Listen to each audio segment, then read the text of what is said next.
domingo. ¿Cómo están todos? ¿Bien? Voy a iniciar hoy con una historia breve. Siempre tiendo como a hablar mucho, pero hoy voy a tratar de ir más al grano, porque creo que el pastor en su primera prédica del primer domingo del año y mi hermano aquí David, no el rey, sino David, él también es un rey, han dicho prácticamente todo, pero creo que todavía quedan muchas cosas más por decir. ¿Okay? Yo inicio con una historia de un gran siervo de Dios que estuvo y pasó por esta tierra e hizo una obra muy grande. Y él se llama Billy Graham. Todos saben quién es Billy Graham, ¿verdad? Un gran siervo del Señor. Billy Graham era un evangelista, uno de los más influyentes en el siglo XX. Es un hombre de Dios, un hombre que llenaba estadios, un hombre que clamaba y predicaba a millones de personas, un hombre que aconsejaba presidentes, amigo de muchos expresidentes y presidentes de los Estados Unidos. Este gran siervo del Señor hizo una gran obra. El Señor le dio larga vida en esta tierra, porque murió de bastante avanzada edad. Pero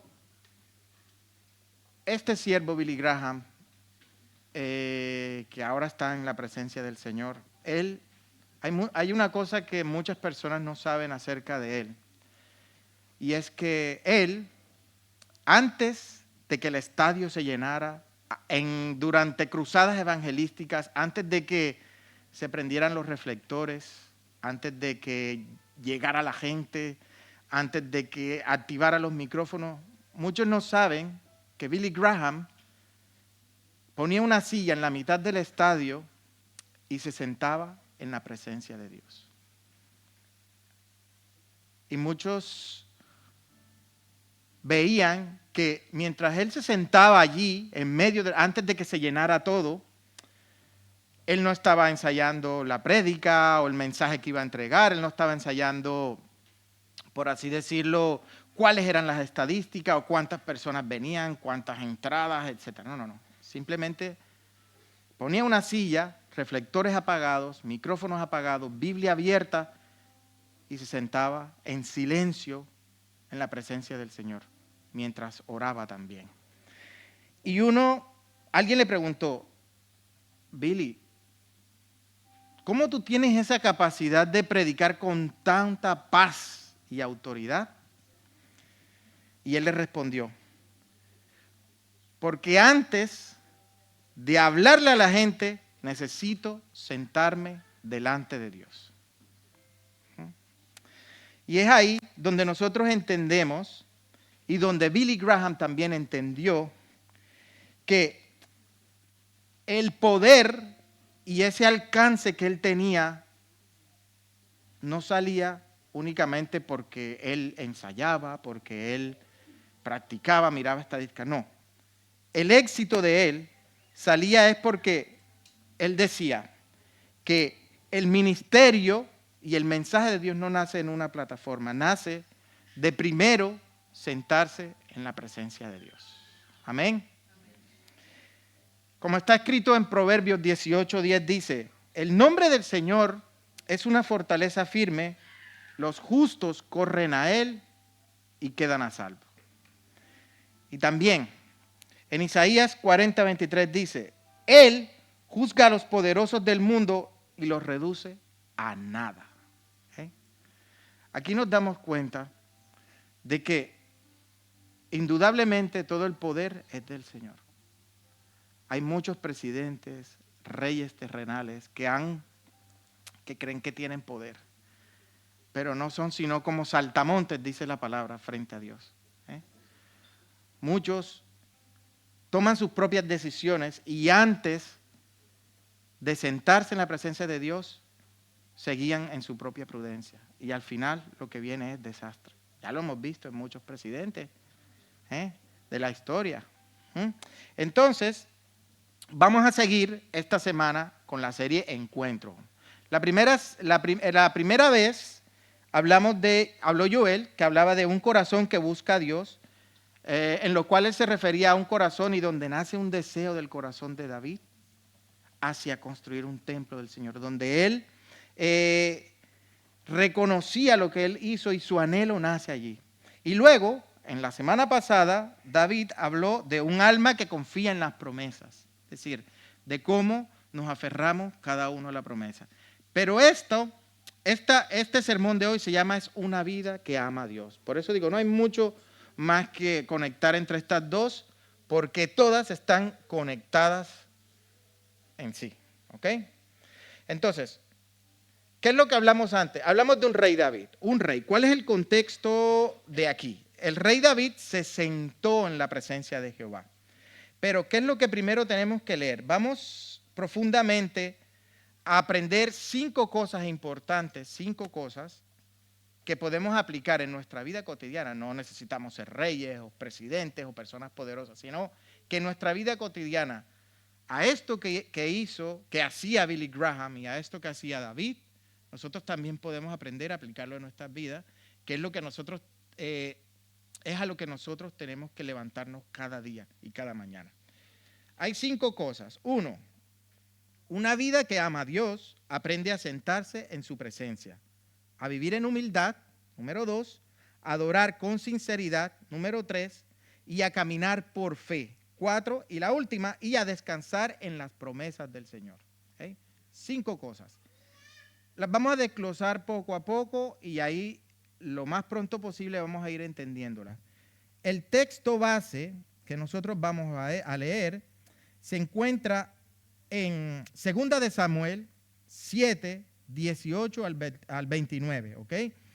Y tiene un título y se llama La oración de gratitud de David, ¿ok? Entonces, ¿por qué yo empiezo esta historia con este siervo Billy Graham? ¿Y por qué esto se relaciona directamente con David? Porque lo vamos a entender ahora. Entonces, la primera parte dice que una vida que ama a Dios aprende a sentarse en su presencia. Aprende a sentarse en su presencia. Y aquí empezamos a leer el capítulo 18, el versículo 18, que dice: entonces el rey David se sentó delante del Señor y oró. ¿Quién soy yo, oh Señor soberano? ¿Y qué es mi familia para que me hayas traído hasta aquí? Aquí miramos 3 cosas importantes.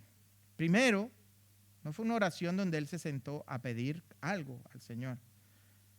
Aunque en muchas otras oraciones sabemos que el rey David pidió muchas cosas. Pidió ganar batallas, pidió vencer gigantes, pidió tener prosperidad, pidió dejar de ser perseguido y muchas cosas. Pero aquí David no empieza pidiendo nada. Lo que empieza es diciendo: Señor, yo me siento aquí delante de tu presencia antes de que yo tenga que tomar cualquier decisión en mi vida. Cualquier decisión. Antes de yo cumplir ese deseo que nació en mi corazón de querer construirte un templo, ¿okay? Una casa para ti, pues yo me siento delante de tu presencia para entender y escuchar si es en realidad lo que tú quieres para mí. ¿Ok? Él no corrió a celebrar con otros. Si nos recordamos, en las palabras anteriores, en los versículos anteriores, el Señor le entregó una promesa a David. Una de las más importantes. Mi hermano David mencionó varias de estas promesas, pero también mencionó la más importante, que es la promesa del Mesías. ¿Okay?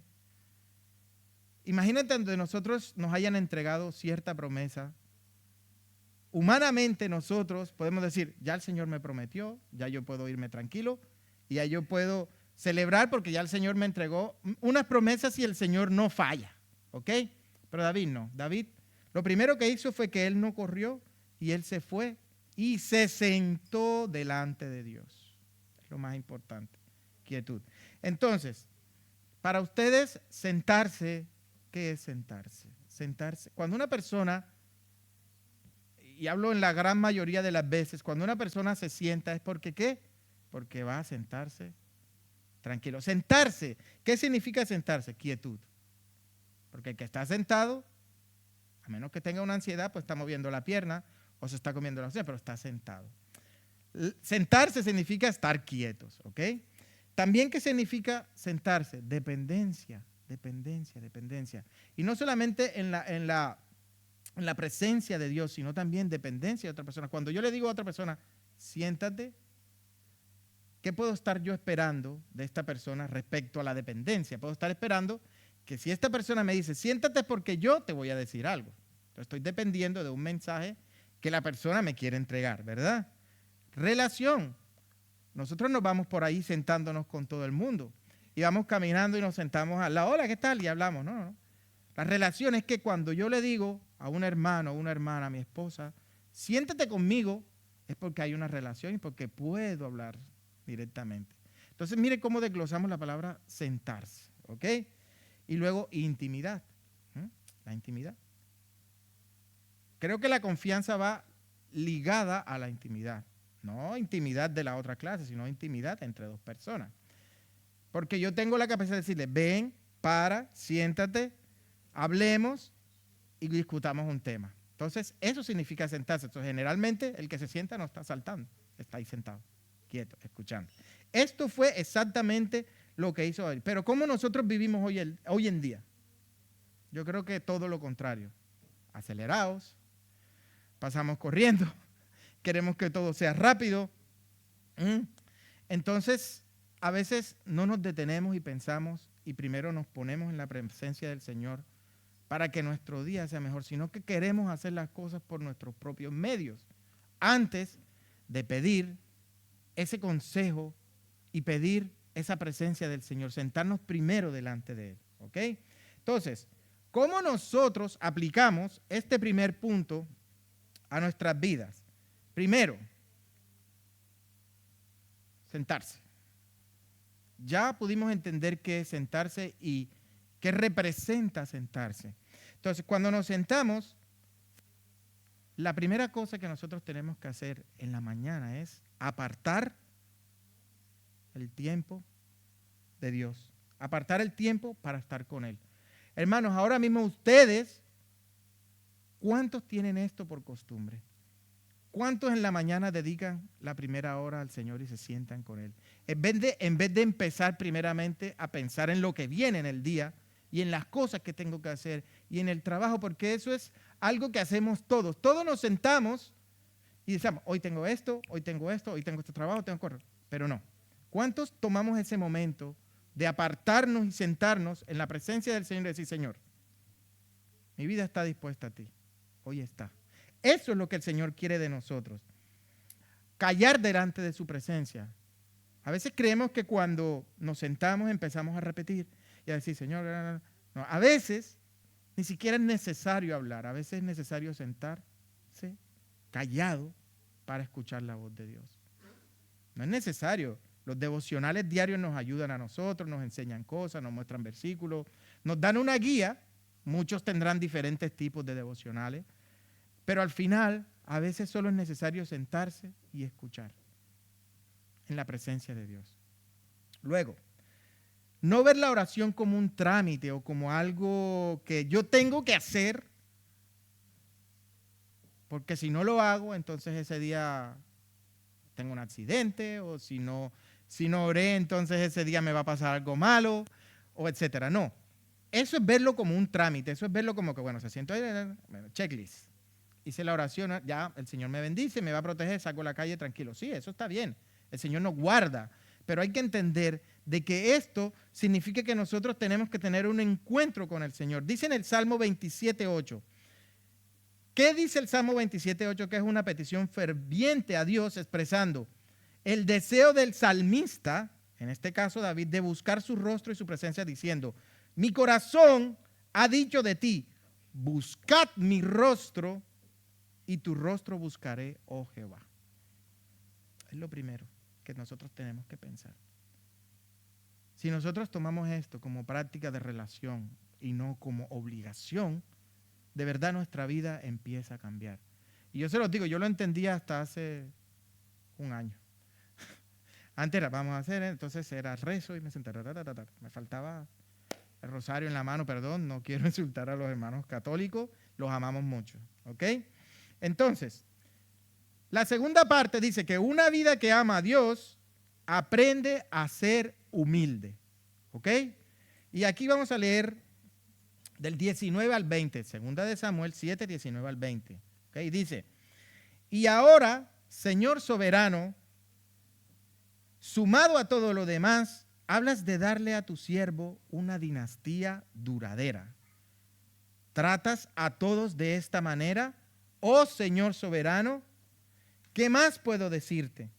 Tú sabes cómo es realmente tu siervo, Señor soberano. ¿Okay? Lo pueden estar leyendo en otra versión, pero esto es NTV. ¿Okay? Entonces, dice lo mismo, en otras palabras. Entonces, ¿qué podemos observar de una vida que aprende a ser humilde? Lo que dice aquí David habla por sí solo. Dice, merezco esto. Él no dice, David no dice, no es que yo esto me lo merezco. Me van a decir ustedes que en este punto, si nos ponemos en el contexto histórico, cuando esto sucede, cuando el Señor le entrega esta promesa a David, David era un rey, ya era rey de todo Israel, ya era victorioso, ya lo había perseguido Saúl, ya se había escondido, ya lo habían humillado, ya había matado gigantes, porque no solamente fue Goliat, todos saben que había muchos más gigantes los que David tuvo que perseguir y acabar con ellos, ¿verdad? Entonces, y claramente sabíamos que él era un siervo del Señor. No vamos a saber que David no merecía esa promesa. Él la merecía. Y él nunca dijo, no, es que el Señor me entregó esto porque yo me lo merezco. Aprende a ser humilde. He trabajado duro y yo me lo gané. Claro está. Y entendemos que si leemos la Escritura nos damos cuenta de que David se lo ganó más que cualquiera de nosotros aquí. Sin embargo, él dice, ¿quién soy yo? ¿Quién soy yo? Es una expresión de humildad.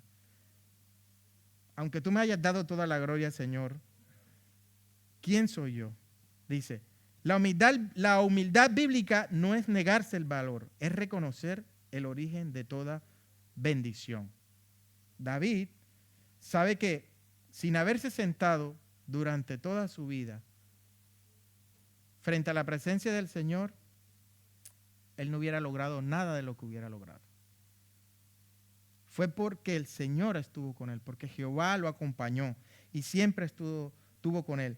Dice en Mateo 23, 12, porque el que se enaltece será humillado. Y el que se humilla será ¿qué? Enaltecido.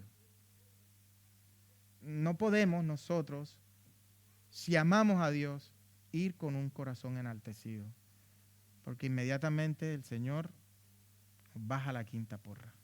Es así. Tenemos que entender que lo más alto que nosotros podemos llegar es allí, a lo más bajo que Él tiene. Y que Él es Rey de Reyes. Y que su misericordia es buena y eterna. Y que su poder se pone por encima de cualquier parte. Aquí mismo está un ejemplo. Hace poco tiempo, hace 10 años, presidente Chávez se creía con tanto poder. ¿Y qué hizo él?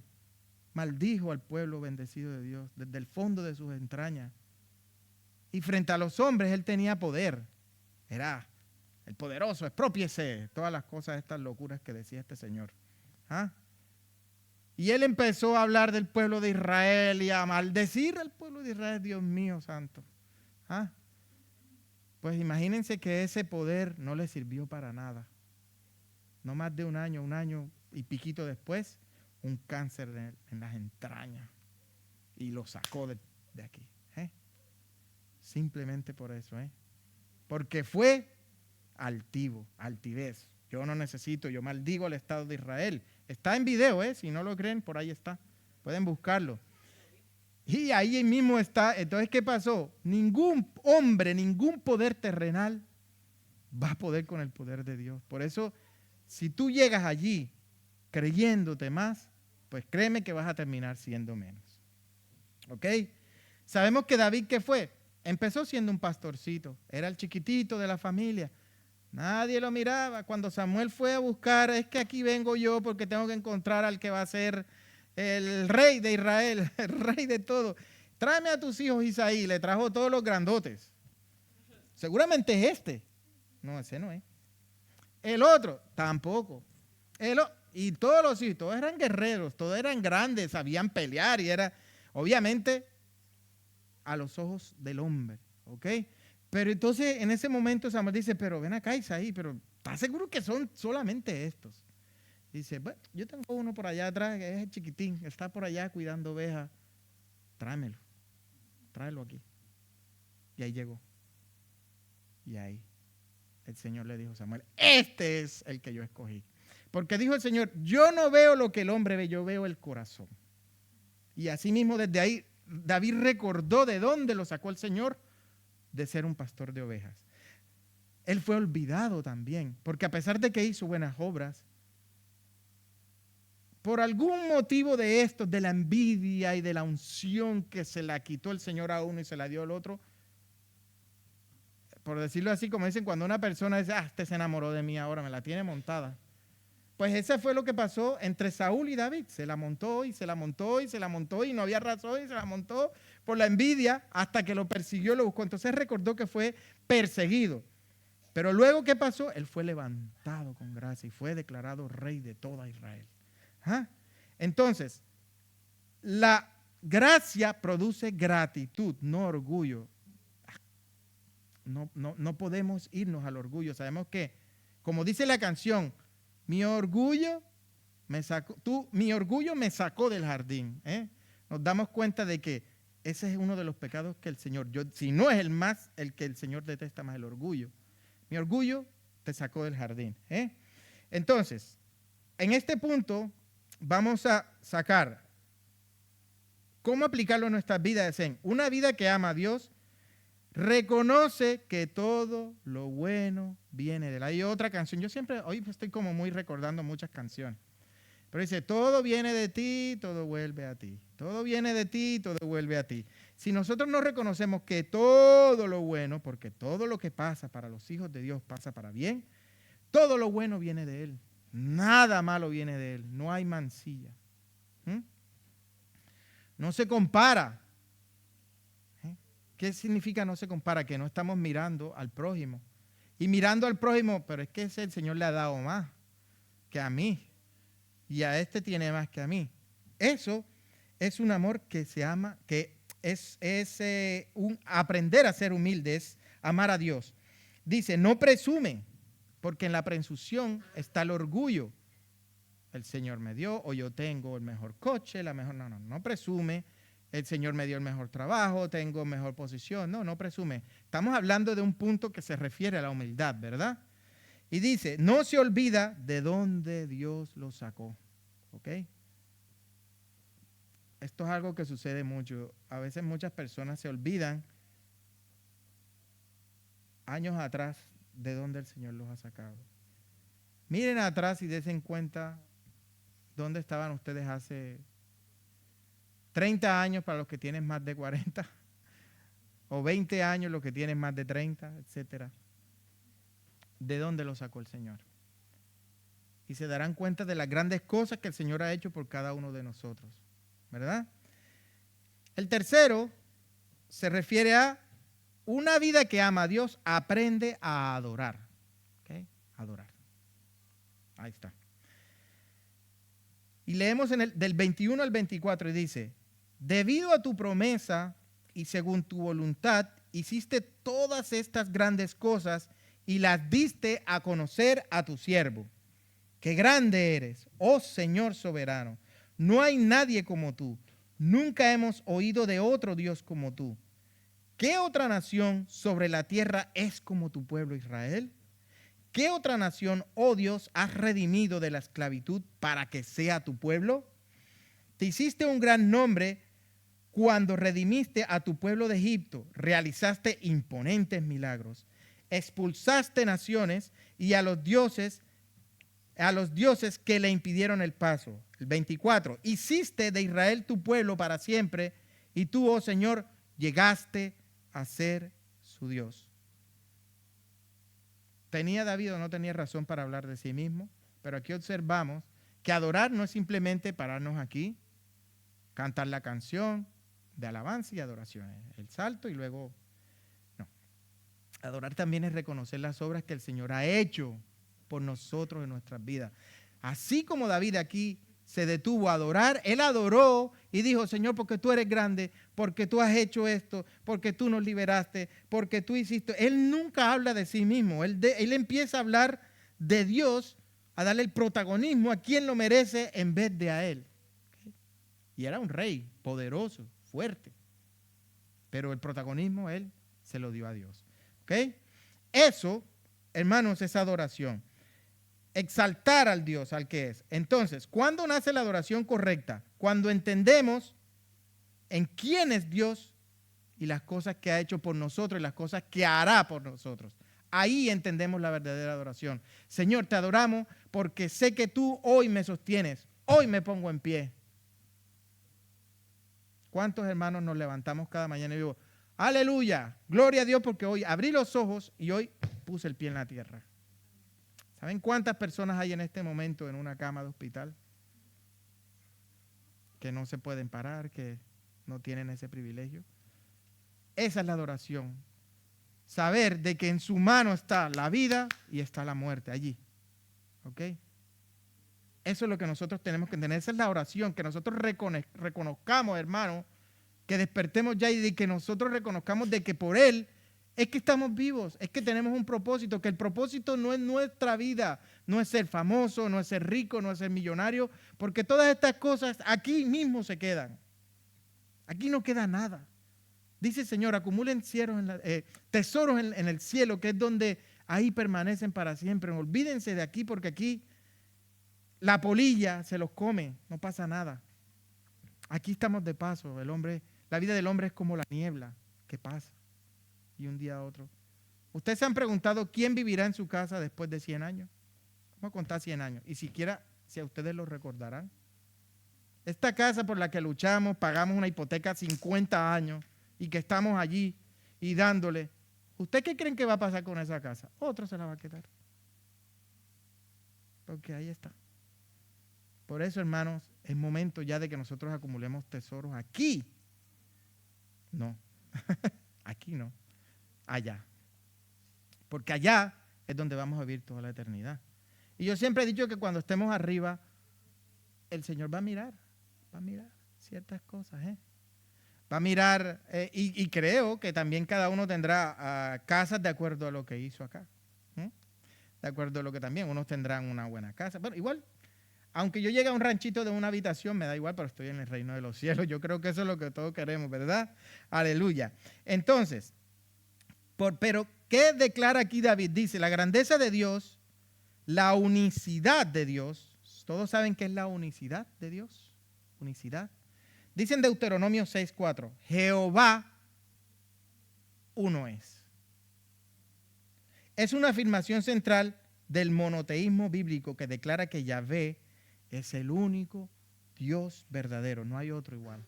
Ahí, Él reconoce que Él es. Y Él ha hecho, y Él sacó las obras. Fidelidad.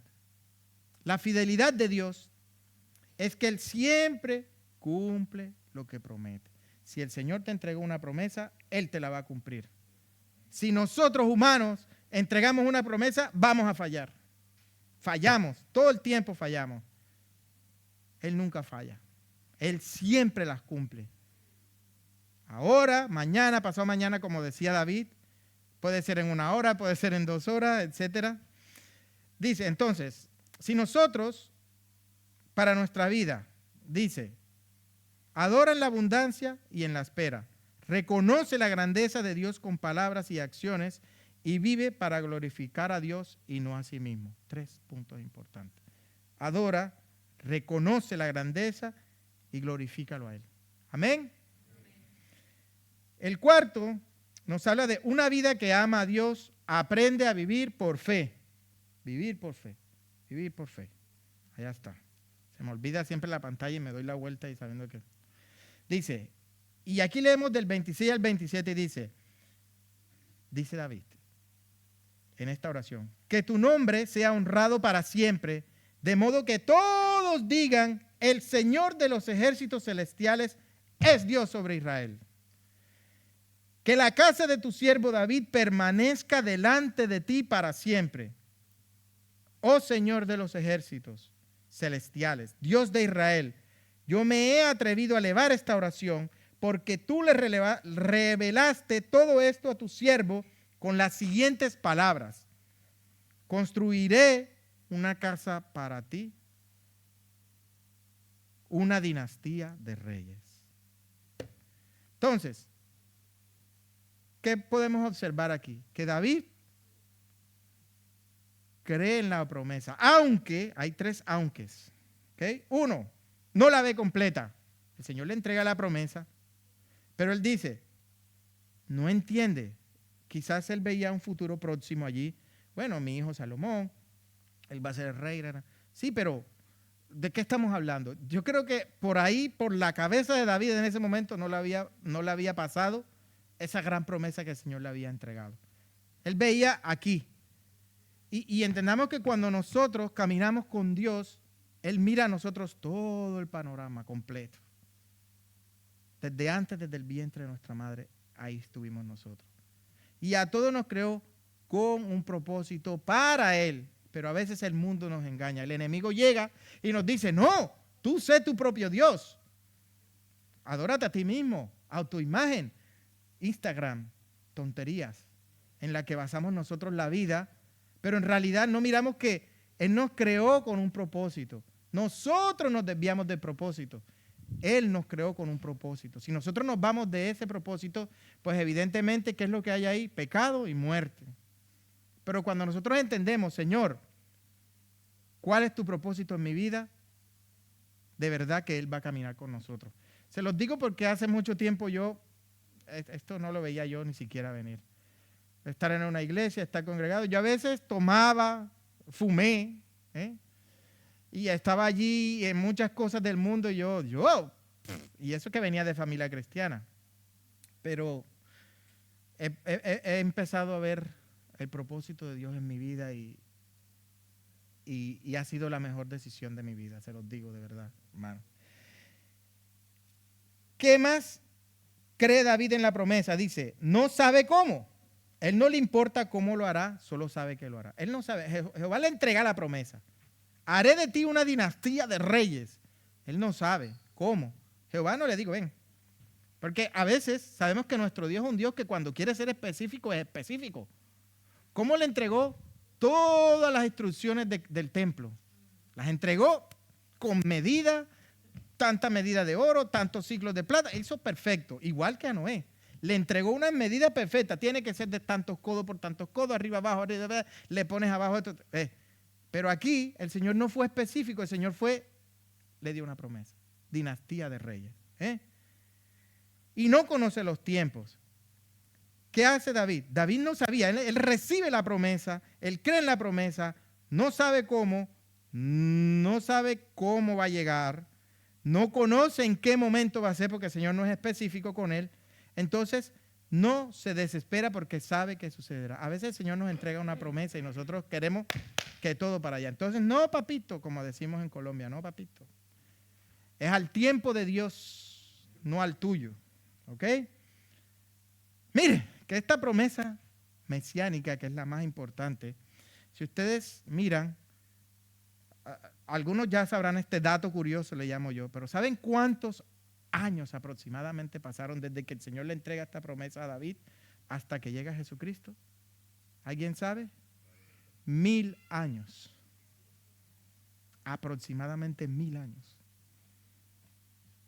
¿Cuántas generaciones son 1000 años? Si está escrito que una generación dura entre los 70 y los 80 años, imagínense, 1000 años. Y David ni siquiera vio eso. Es lo mismo, o sea, mis abuelos murieron hace 6 años. Y yo estaba en el mundo totalmente sumergido.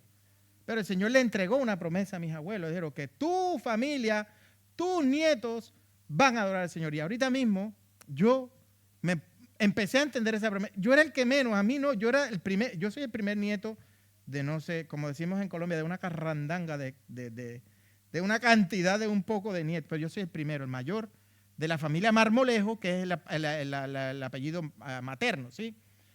Pero siempre fui la oveja negra. Ese no sirve para nada, ese es vago.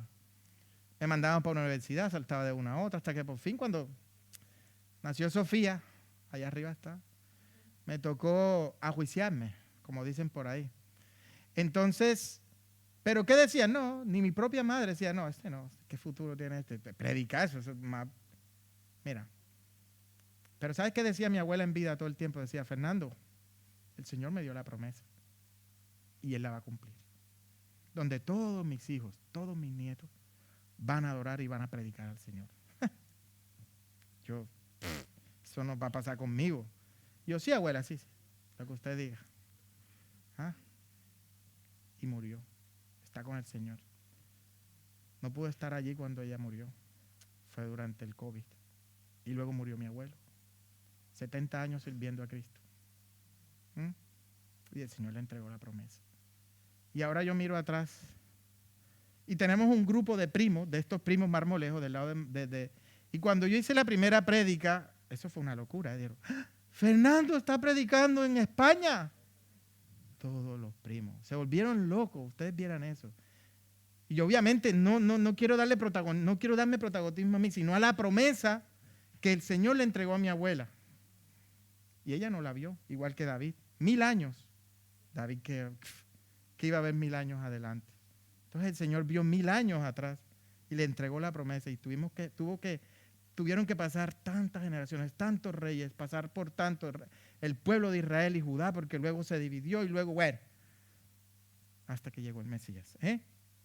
Entonces, la fe bíblica no es negar la realidad, es aferrarse a la palabra por encima de la realidad. La fe no exige pruebas, confía en la voz de Dios y en los actos de Dios. ¿Quiénes son los que más exigieron prueba al Señor? El pueblo de Israel. Su pueblo amado, tanto que falló. Todo el tiempo le decía, en Éxodo 17:1-7 dice, el pueblo se quejó por falta de agua y tentó a Jehová diciendo, ¿está Jehová entre nosotros o no? Pidiendo pruebas de Dios. Y aún viendo. Y en Números 14:11 dice, Dios mismo dice, ya cansado de esto, su amor es tan grande por su pueblo que por eso fue el pueblo escogido y por eso vino el linaje y por eso escogió a David y por eso escogió al pueblo de Israel. Y dice, ¿hasta cuándo me has de irritar este pueblo? ¿Hasta cuándo no me creerán con todas las señales que he hecho en medio de ellos? Y seguían pidiendo pruebas. Maná, el mar abierto, la columna de fuego, la comida. Y ellos todavía pidiendo pruebas. Una vida que ama a Dios no exige esto. Simplemente confía. ¿Ok? Y ahí es donde nosotros nos damos cuenta de que si nosotros confiamos en la promesa, no sabiendo cómo, no sabiendo cuándo, no sabiendo dónde, de dónde viene, entonces nos damos cuenta de que sí, en realidad amamos a Dios y nos aferramos a su promesa. Aleluya. Amén. Una vida que ama a Dios, ora la palabra, recuerda los grandes milagros. Una vida que ama a Dios, cree aunque no lo vea. Hebreos 11:1 dice, es pues la fe, la convicción, la certeza de lo que se espera, la convicción de lo que no se ve. Esa es la fe. Y esa es la fe en realidad de una vida que ama a Dios. Mucha gente ama a Dios de boca, pero no de actos. Mucha gente ama a Dios de boca, pero lo que dicen no concuerda. Hablamos del prójimo, hablamos del otro. Salimos de aquí hablando del uno y del otro. Llevamos y traemos chismes. ¿Saben que el chismoso está en la misma línea del homicida? Eso ya lo sabemos, ¿no? Entonces, esos actos a nosotros no nos representan. Y el quinto, que es el último, ya cerrando, que aquí tengo el cronómetro, voy bien. Dice, una vida que ama a Dios aprende a descansar en sus promesas. Ahí está. Y es del 28 al 29 y dice, pues tú eres Dios, oh Señor soberano, tus palabras son verdad y le has prometido estas cosas buenas a tu siervo. 29. Ahora que te complazca bendecir la casa de tu siervo para que permanezca para siempre delante de ti, has hablado y cuando concedes una bendición a tu siervo, oh Señor soberano, es una bendición eterna. Bien como declara él con sus palabras en esta oración. Él declara, él que no se equivoca. Y nada de eso, imagínense. Si el Señor le hubiera dicho a David, en 1000 años te voy a... ¿De verdad 1000 años? No. Entonces déjame vivir como Matusalén o como el otro, que es 1000 años para poderlo ver, nada. Entonces, ¿cuándo viene el descanso? El descanso no viene cuando todo se resuelve. Viene cuando sabemos que el que sostiene la promesa la va a cumplir. Igual que mis abuelos murieron y no la vieron, pero el Señor se las entregó. Y ellos creyeron en la promesa.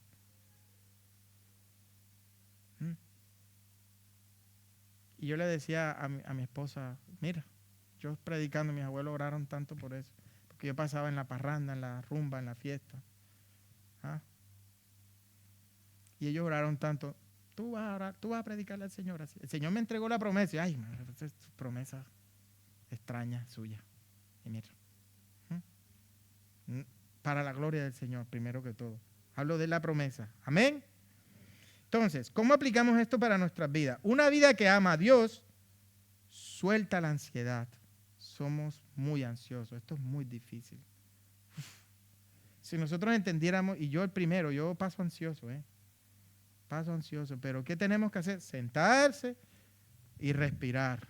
Me siento, respiro y la ansiedad se va. La ansiedad no viene de Dios. Por eso Jesús nos dice a nosotros, echad toda vuestra ansiedad sobre Él, porque Él tiene cuidado de vosotros. La ansiedad. Si el Señor dice, saquen la ansiedad, entonces ¿por qué tenemos ansiedad?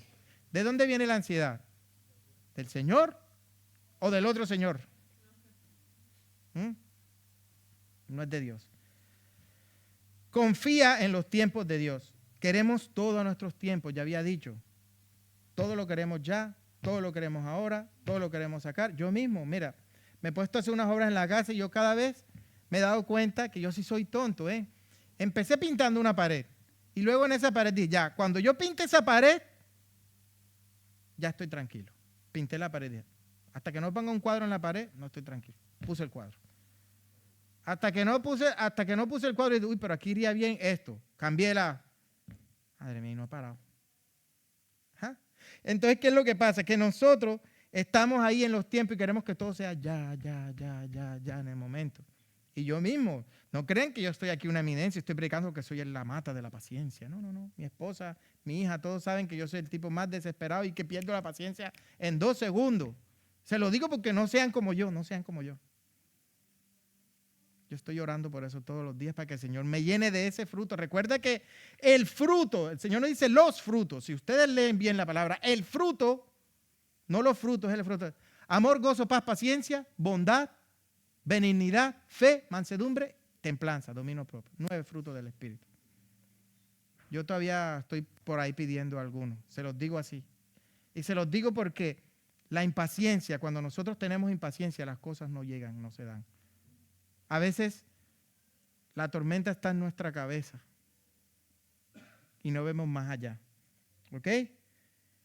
Y una vida que ama a Dios vive en paz aún en la espera. El mundo se puede estar derrumbando alrededor de nosotros. Pero, ¿qué nos dice el Señor? Aprended de mí que soy manso y humilde de corazón. Manso, mansedumbre. Tampoco puedo con eso. Es otro fruto. Estoy luchando con él para que el Señor también me lo siga entregando. Pero el Señor dice que Él perfeccionará su obra en nosotros hasta el día de Jesucristo. Y eso es una promesa que Él nos ha entregado. Y esa fue una promesa general. Eso no fue como David que lo cogió de esto. Tú. No, dijo, Él perfeccionará su obra en nosotros hasta el día de Jesucristo. O sea, que esa promesa, tómenla para ustedes, es para cada uno de ustedes. Él los perfeccionará. Si están luchando con ansiedades, si están luchando con impaciencia, si están luchando con falta de mansedumbre, con ira, enojo, confíen que el Señor va a cumplir su obra en ustedes. Amén.